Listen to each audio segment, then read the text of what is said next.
everyone.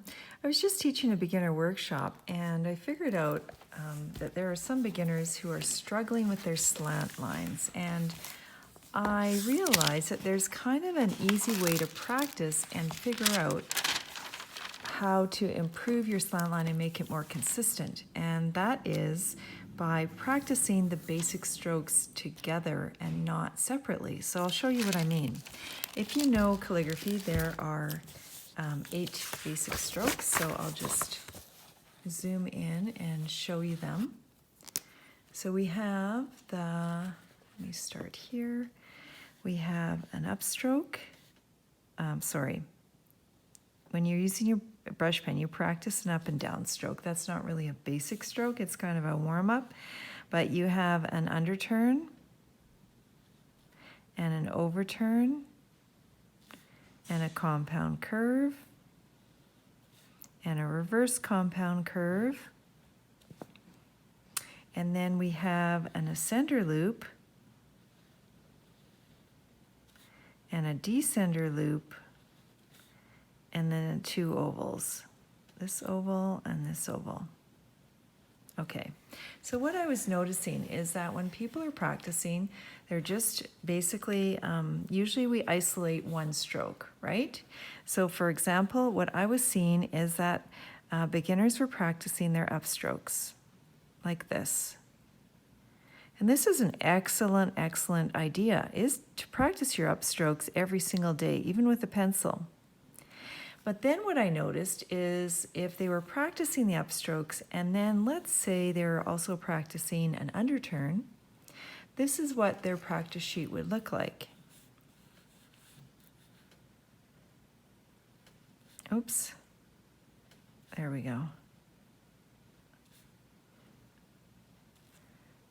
Okay, so what do you see as an issue here? If you can't see it, it is the angle of the upstrokes and downstrokes, or these are just upstrokes, compared to this underturn. So look at the underturn slant. If this was my true slant, and that's totally fine, then my upstroke should be like that. So when you are developing your own slant, you can either train yourself to have all the same slant lines by using upstrokes like this in between each stroke. Or if you find that all of your other practice strokes are indeed upright, then your upstrokes should be upright as well. No matter what your slant is, your upstrokes should match all of your other strokes. So let's say I'm doing my reverse compound curve. They should all be matching. If I'm drawing my ascender loop, then it should be parallel to this. You see what I mean? Instead of drawing my underturns like this, let's say, my overturns like this, my upstrokes like this, my downstrokes like this, everything should be on the same slant. So, like I just showed you right here, when you're practicing your basic strokes, it's a really good idea to do an upstroke and then the basic stroke you're working on, whatever it might be. And if you find that this is not your natural slant, then figure out what it is.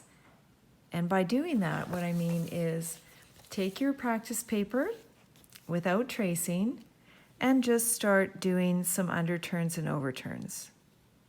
Okay?